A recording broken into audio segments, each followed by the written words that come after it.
नमस्कार, स्वागत है आपका इस जुनून की क्लास में। आज इस जुनून की क्लास में हम 5 महत्वपूर्ण प्रश्नों को लेकर आए हैं, जिसमें से पहला प्रश्न है जुनून का क्या अर्थ है, जुनून का क्या आशय है। दूसरा प्रश्न है जुनून के फायदे और नुकसान, जुनून के क्या फायदे हैं और क्या नुकसान है।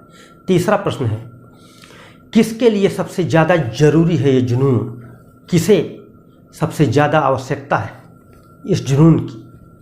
चौथा प्रश्न है यदि जुनून पैदा करना हो तो क्या करना होगा। और पांचवा और अंतिम प्रश्न है यदि जुनून नहीं है किसी को तो वो क्या करे। एक एक करके इन सभी प्रश्नों के उत्तर मैं आपको दूंगा, बने रहिए हमारे साथ।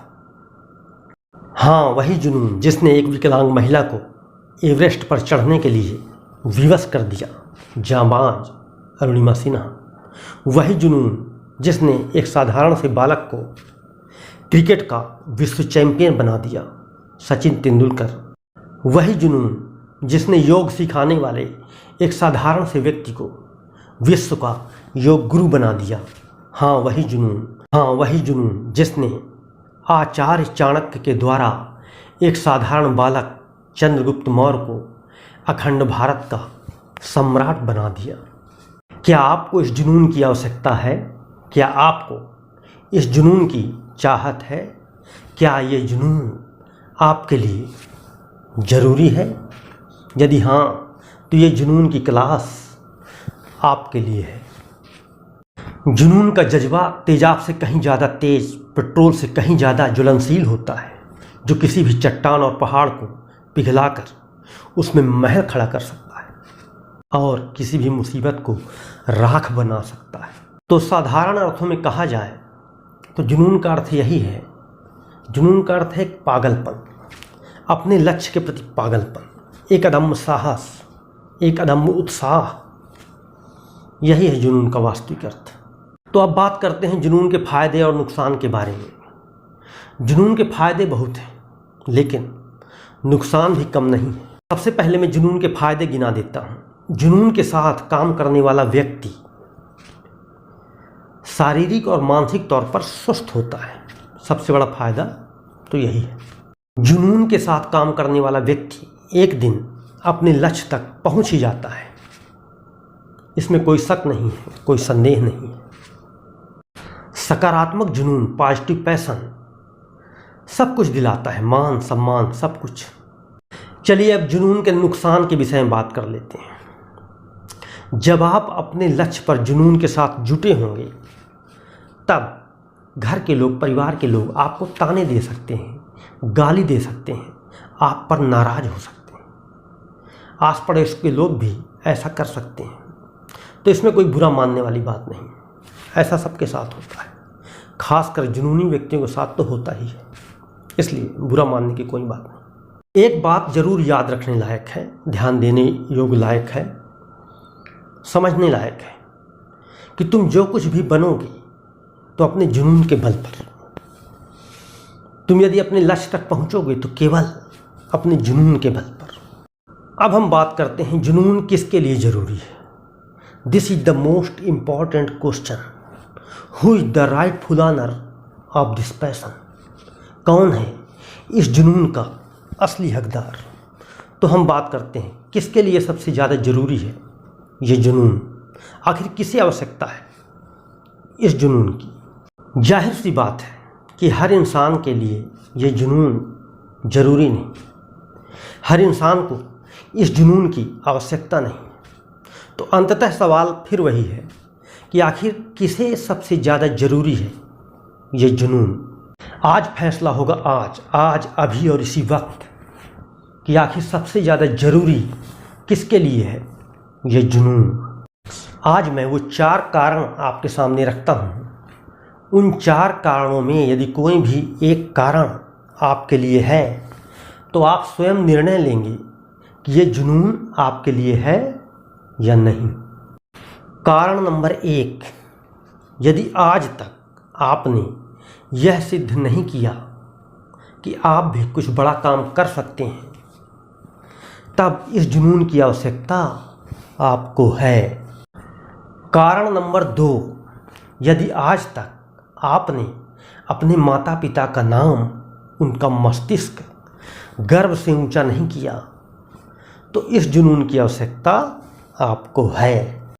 कारण नंबर 3, एक महत्वपूर्ण पद और प्रतिष्ठा यदि आज तक आपने प्राप्त नहीं की तब आपको इस जुनून की आवश्यकता है।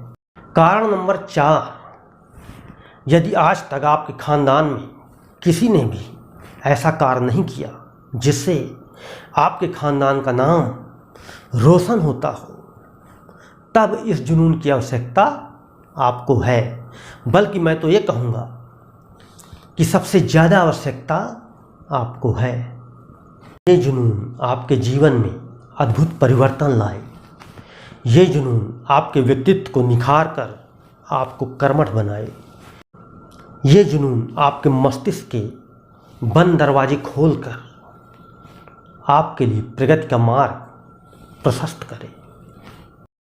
चलिए अब चौथे प्रश्न की बात करते हैं। चौथा प्रश्न था, जुनून आपके अंदर कैसे पैदा हो। जिस दिन आपने अपना मनपसंद लक्ष्य तय कर लिया, जिस दिन आपको अपने लक्ष्य से अथाह प्रेम हो गया, जैसे एक भक्त अपने भगवान के लिए तड़पता है, जैसे एक प्रेमी अपनी प्रेमिका के लिए तड़पता है, जैसे मीरा का हृदय श्री कृष्ण के लिए तड़पा था, जैसे भरत का हृदय श्री राम के लिए तड़पा था, ठीक उसी प्रकार जिस दिन आप भी अपने लक्ष्य के लिए तड़पने लगे तो समझिए कि जुनून उत्पन्न होने की शुरुआत हो चुकी है।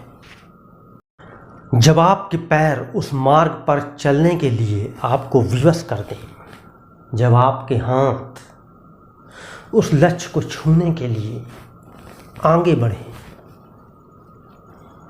जब आपकी आंखें उस लक्ष्य को देखने के लिए तड़प उठें, तो समझिए जुनून पैदा होने की शुरुआत हो चुकी है। अंतिम प्रश्न था कि यदि किसी को जुनून नहीं है, किसी के अंदर जुनून नहीं पैदा हो रहा, तो वह क्या करे। उस व्यक्ति को मैं बता दूं कि यदि आपके अंदर जुनून पैदा नहीं हो रहा है तो कुछ करने की आवश्यकता नहीं है। आप इस दुनिया में अकेले नहीं। दुनिया के 90-95% लोग साधारण लोग होते हैं, लेकिन वो कोई साधारण नहीं, एक महत्वपूर्ण लोग होते हैं जो उन 10% जुनूनियों को अपने घर में पालते हैं। आप भी उन्हीं में से एक हो। इसलिए आपको परेशान होने की ज़रूरत नहीं है कि मुझे जुनून नहीं है। होता है, किसी को होता है, किसी को नहीं होता है, लेकिन ये दुनिया उन सब से चल रही है, आपसे भी, उनसे भी, बल्कि आपसे सबसे ज़्यादा। इसलिए परेशान होने की आवश्यकता नहीं। और अंत में एक महत्वपूर्ण बात मैं ज़रूर कहना चाहूँगा कि यदि जुनून की क्लास आपको अच्छी लग रही हो, जुनून की क्लास से यदि कुछ सीखने को मिल रहा हो, और यदि नहीं मिल रहा है, अच्छी नहीं लग रही है, तो लाइक और डिसलाइक 2 ऑप्शन होते हैं। कमेंट में आप अच्छा या बुरा लिख सकते हैं, लाइक या डिसलाइक कर सकते हैं, शेयर और सब्सक्राइब भी कर सकते हैं। इसलिए सब्सक्राइब ज़रूर करें, लाइक डिसलाइक भी करें। जिसको जो अच्छा लगे तो अच्छा करें, बुरा लगे तो बुरा करें, लेकिन करें ज़रूर। मिलते हैं जुनून की अगली क्लास में। तब तक के लिए नमस्कार, जय हिंद, वंदे मातरम।